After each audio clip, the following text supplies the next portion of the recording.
Most dynamic milestone in boxing history. Champion Jack Johnson versus challenger James J. Jefferies. One of the great events in sports history is just 24 hours away as we look at downtown Reno, Nevada on July 3rd, 1910. Tomorrow, heavyweight champion Jack Johnson will defend his crown against the man who is already a legend in his time, former heavyweight champion James J. Jefferies.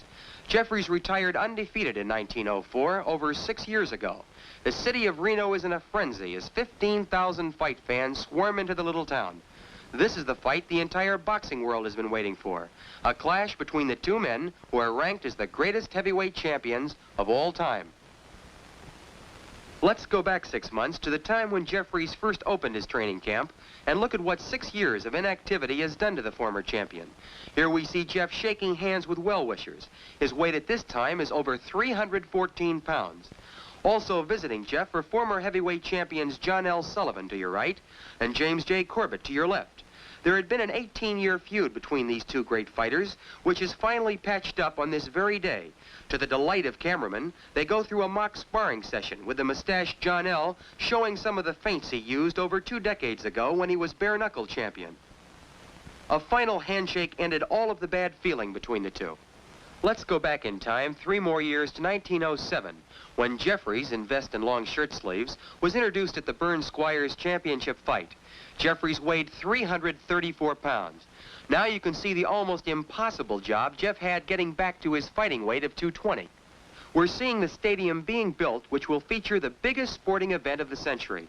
This is the first time in pugilistic history that an arena has been built specifically for one special prize fight. The promoter is the fabled Tex Rickard, who paid $120,000 in gold to capture this sporting plum. It's now July 1st, just 3 days until Jefferies and Johnson enter the ring. Unbelievably, you are looking at a 226-pound Jim Jefferies. Jeff has done what many experts had predicted was virtually impossible. He has recaptured his fighting form and shed over 110 pounds in the process. On this particular day, he's loosening up in preparation for 3 rounds of sparring with the legendary Joe Shawinski. A crowd of over 1,000 fight fans is present to watch Shawinski, a man considered one of the great fighters of the era, demonstrate to Jefferies the various moves he used to whip Jack Johnson, the present champion. Shawinski, the smaller fighter in long white boxing tights, enjoys a unique distinction in heavyweight history. Not only did he hold Jefferies to a 20-round draw, a remarkable feat considering that Jefferies has never been beaten, but in addition, he knocked out Jack Johnson in 3 rounds back in 1901, which places Shawinski in a category with the great fighters of the period. He thinks nothing of giving away as much as 100 pounds to an opponent and then proceeds to knock him out. Jefferies has said many times he considers himself very fortunate to get Joe to work out with him during these last days of training. Just 5 miles away, heavyweight champion Jack Johnson is working out with Jim Flynn. Johnson's reputation of invincibility is spread like wildfire, as the boxing writers are using a flood of adjectives to describe his workouts. The great Johnson, the unbeatable Johnson are but a few of the quotes which have been written each day. It's 6:30 in the morning, July 4th, 1910.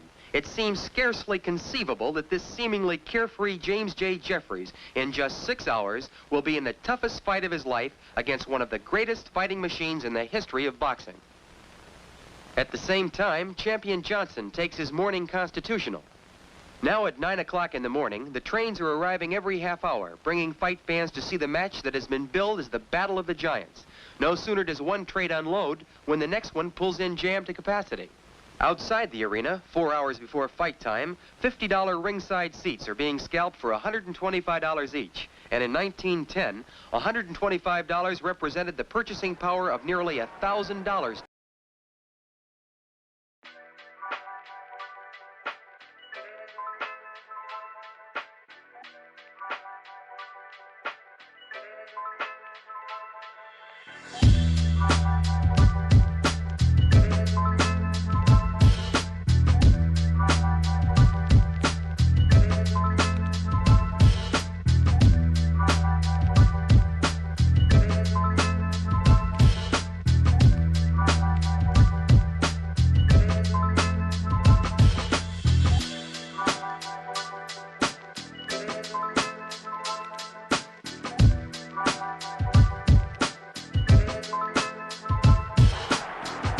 exactly 3 minutes to 1, a hush settles over the stadium as champion Jack Johnson makes his way through the crowd. Jack always insists on being the first to enter the ring. He takes this superstition so seriously that it's actually part of the conditions of the contract. From the moment Johnson enters the ring, the big golden smile, which is his trademark, never leaves his face. A grimly determined Jeffries enters the ring 4 minutes later.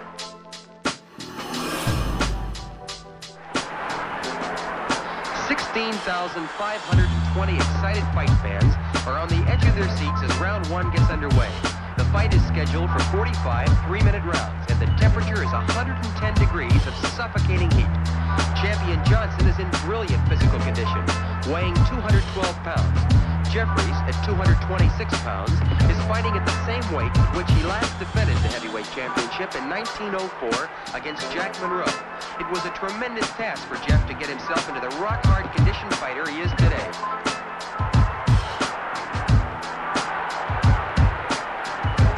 Jeffries won the heavyweight championship of the world 11 years ago, on June 9th, 1899, when he knocked out Bob Fitzsimmons in 11 rounds.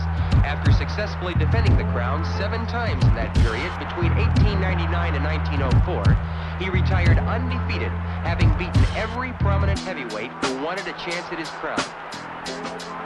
Round 1 draws to a close with both men conserving their energies, knowing there are a possible 44 rounds to go. As round 4 begins, neither fighter has gained a clear advantage. In rounds 2 and 3, the two men continued feeling each other out, searching for weaknesses, using early caution. The third man in the ring is none other than promoter Tex Rickard. For weeks, Johnson and Jeffries haggled about who should referee the fight. Rickard attempted to solve the problem by asking the President of the United States, William Howard Taft, to be the referee.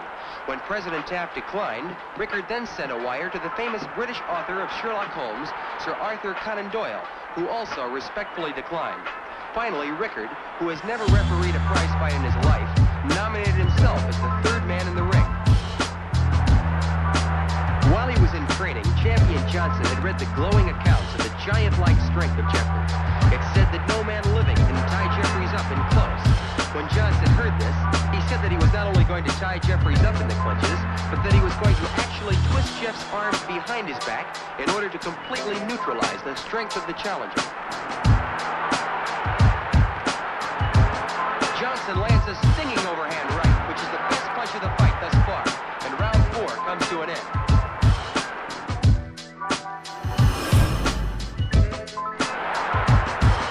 We go into round 13 with the challenger Jeffries tiring badly. In rounds 5 through 12, Johnson has slowly but methodically worn Jeffries down with hard right uppercuts in the clinches and powerful lefts and rights to the body. The fight is definitely going the way Johnson has planned it. The champion is setting his own pace, letting the years of inactivity, the tremendous heat, and his own powerful punching slowly take their toll on the 37-year-old challenger. When Jeffries retired 6 years ago, Tommy Burns won general recognition as heavyweight champion by going around the world and defeating every heavyweight who laid claim to the crown. Burns lost his title December 26, 1908, just 2 years ago to Jack Johnson in Sydney, Australia, in a spectacular contest. Johnson returned to the United States and last year, in 1909, successfully defended his title against the middleweight champion of the world, Stanley Ketchel. This is Johnson's second title defense, and Jeffries is considered by far the most formidable opponent that Johnson has ever had to face.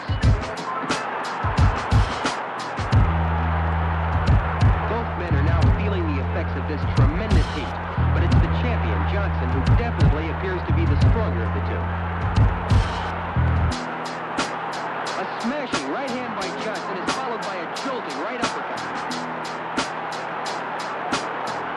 Champion Johnson is getting a $60,000 guarantee for this title defense, by far the biggest ever made to date.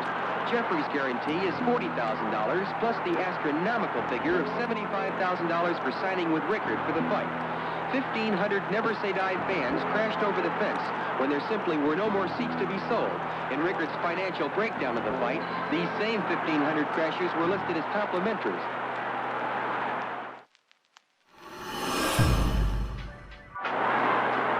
In the previous round, Johnson relentlessly pursued Jeffries all over the ring. Here in round 15, he rushes Jeff against the ropes and lands a hard right uppercut. He follows it up with 3 left hooks, and Jeffries goes down for the first time in his entire professional career. The crowd leaps to its feet at the shock of what's happened. Jeff rises and gets hit with a smashing left hook, which sends him out of the ring. Jeff keeps second with the help of a fan, lifts him to his feet. Johnson rushes Jeffries across the ring, where he floors Jeff with a paralyzing right to the head.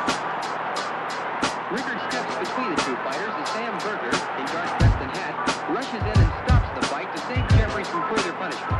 This startling conclusion puts an end to the most dramatic heavyweight championship fight in the last 75 years. James J. Jefferies suffers a